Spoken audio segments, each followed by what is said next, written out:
Hi again, folks. Tim here from High End Cheap Tech. Today we're going to be talking about something that's cheap tech. It's a nice smartphone. It's a very low-end budget phone, though. And we're not going to have any hands-on stuff with it just yet because they're just releasing it for pre-sale today from Umidigi. It's called the A3. So we're going to look at the specs, though, and I'll tell you what I think and who it would be good for and who it wouldn't. But until we get a hands-on, hard to really recommend buying it or not recommend it. But I can tell you just from the specs why I would or wouldn't buy it. Let's get to that right now. Let's do the intro.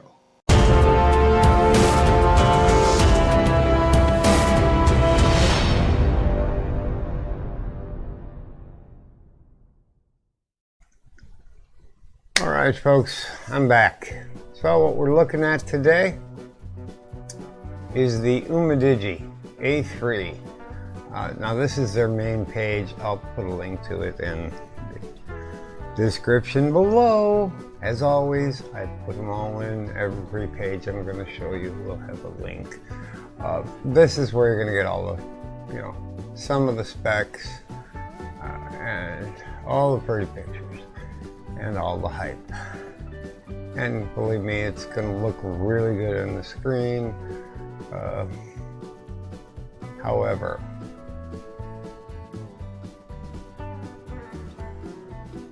they're a little overzealous with the,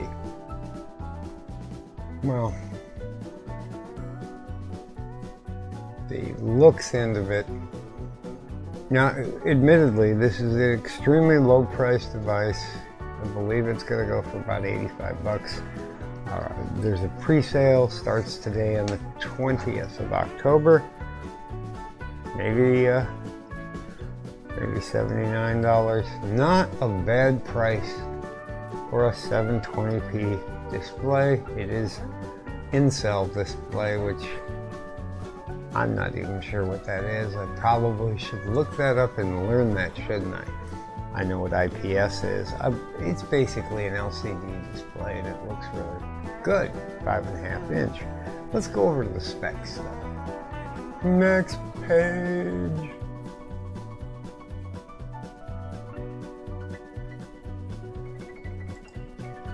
Here are the specs. Okay. What does it have? We got a 12 megapixel rear and a 5 megapixel dual camera. Well, we don't have any hands-on on this thing yet. We only have Umidigi's word for all this stuff. Hopefully, they do a teardown video on their web channel. And it looks like it has both cameras. That doesn't mean they both work.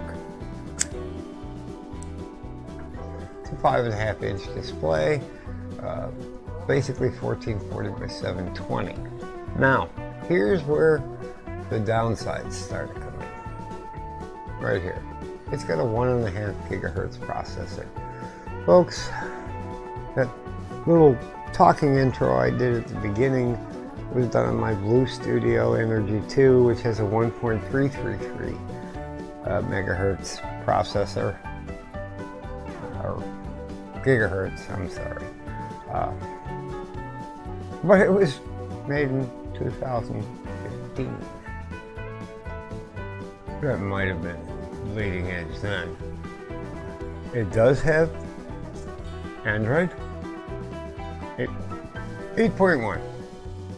And it does have voice over LTE, and you can put 2 SIM cards in it. It has a fingerprint unlock and it has a face unlock, which I'm pretty sure the face unlock is basically not very secure at all. And it has glass on the back. God knows why. I know they're going for the looks, and you can get it in two colors here. Look at that. Ooh. That one's a bit less obnoxious than the goldish pinky color they got over here. But more downsides. The current phone I have, which shoots video, I've talked about it in enough of my videos. I use it for work all the time, my Blue Studio, and I am looking to upgrade, and I do need a budget phone, but this would be below my specs because 2 gig of RAM in today's world and only 16 gigabytes of storage. Yes, it has an extra in the slot. You can put in 2 SIM cards and up to 256 gig micro USB for expandable storage. It's got a decent sized battery, 3300 milliamp hours. Still not as good as what I have now. 5000 milliamps is what I have. It does have dual rear facing cameras. Hopefully. It doesn't say a thing about what effects it has or any of that. Whether it does bokeh or not. It has an 8 megapixel front facing shooter. Wow, finally a spec that's better than what's on my phone, which is a 5 megapixel front shooter, which I don't believe ever shoots at that when it's shooting video. It does 1080p 720, 30 frames a second. My current Blue Studio does that from 2015. There's your display and there's your slot. You know, it does use 4G LTE and it can get voice over LTE. And now I looked up these bands down here, and by God, LTE band 2, band 4, and band 17 in the US, at least on AT&T. You could use this phone. If you want to use T-Mobile, you'll have to look that up yourself. It's a GSM phone. That WCM, DMA, those bands, who cares about those at all? That's 3G. You probably don't want to go that slow. But that all being said, it does have the audio jack. Unfortunately, it charges via micro USB. It has a downwards firing or side firing, depending on how you're holding it. Single speaker. It does have a fingerprint reader. Not so bad. An LED that changes color. Glass back. Not sure why you'd want that. That's just purely a looks thing.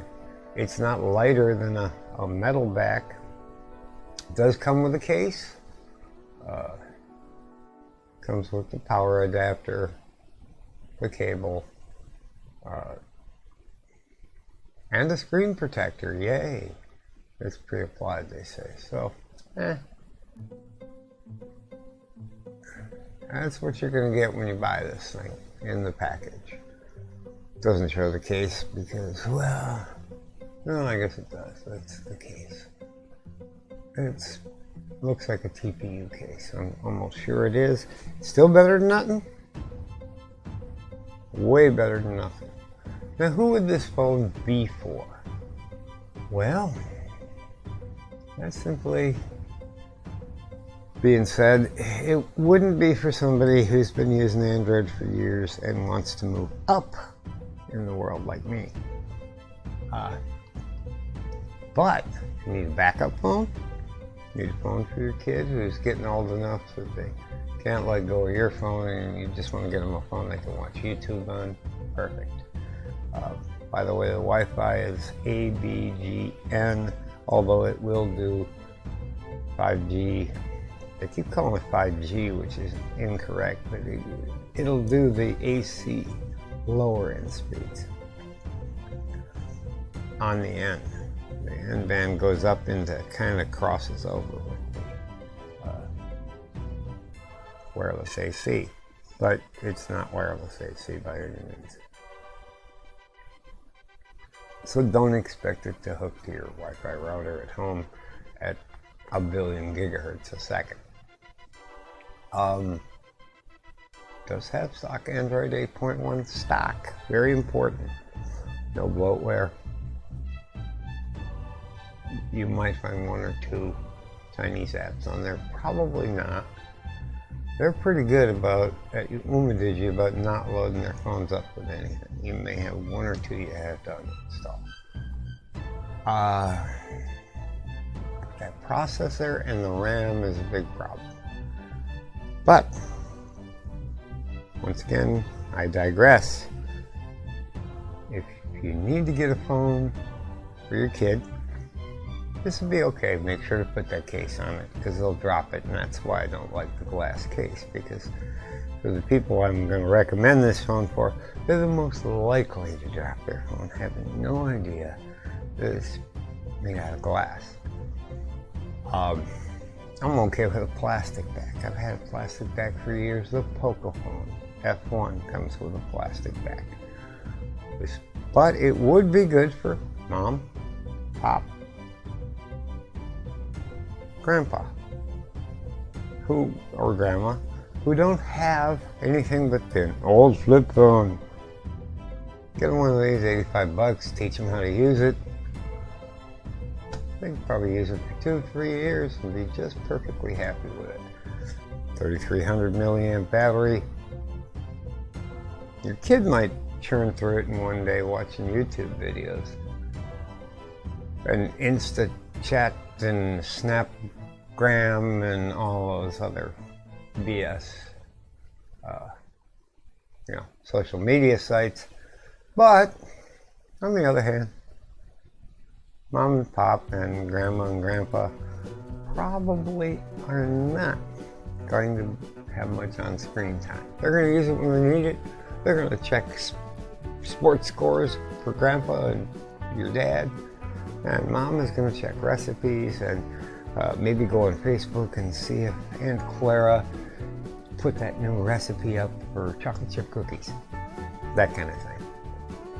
So what I'm saying is, for the average user looking for a high-end, cheap tech budget smartphone, this is not for you. It just isn't. It's not enough processor, only a 5.5-inch display, and go big or go home. At least 5.7, that's my minimum, which is the Mobile G3. That's perfect. I'm okay with the 720 display. If it looks as good as it does in the pics, and we know it probably won't, it may not get that bright. We don't get those kind of stats from the manufacturer ever. Put it at $85, it'll suffice for your kid, mom, pops, grandma, grandpa. That's it. It's not for you if you're looking for a better phone. You want something with like a, if you're going to go MediaTek, something like a P23, P25. They are going to have a Pro version of this, which has a notch. It'll probably be a little bigger display. Who knows? Maybe they'll boost the RAM to 3 gig.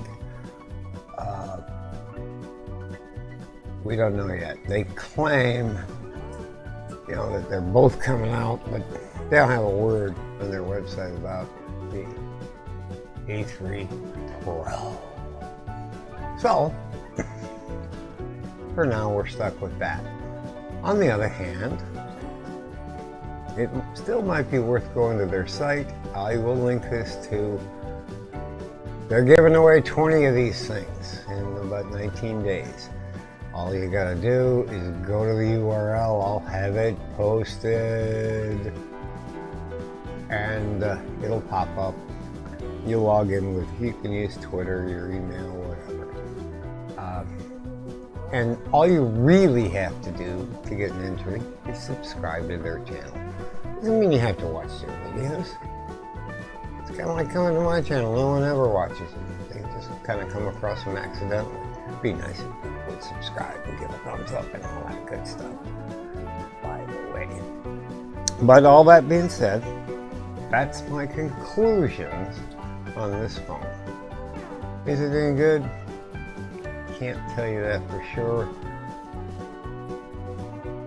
What I can tell you is it's probably not too bad for the purposes I mentioned earlier. Do I recommend it as a budget phone for anyone who's really into wanting some decent cameras? Didn't say fantastic, decent, good speed, using it in split screen mode, having enough RAM, 4 gig. 4 gigs what we're talking for enough RAM. And no matter what, 6 gig, even better, but 4 gig, good enough. Faster processors, all that stuff. Better. Octa-core, deca-core, that kind of stuff. Fantastic. It's got some stuff going for it, but it's not going to win any prizes as the greatest phone on earth. So check out all those links in the description below. They always open in new windows, or they should. If not, you know how to right click, don't you? Sign up, maybe win one. And if you do, come back to this website and tell us about it. Because I sent them an email, they're not going to send me one. And I'm like, hey, I'd review the crap out of this thing. Unfortunately, I would say exactly what I'm telling you now for them. Because there's simply no way to recommend this as a decent, high-end, sort of cheap tech. You gotta get up around $200 before you're gonna get that done. I think the Umidigi 1 Pro you can still get for like $179. So we're gonna leave it there. I'm gonna cut it off and say, have a great day. Who knows, maybe I'll have something later. It's just the beginning of the weekend. Bye for now. I've been flying from town to town.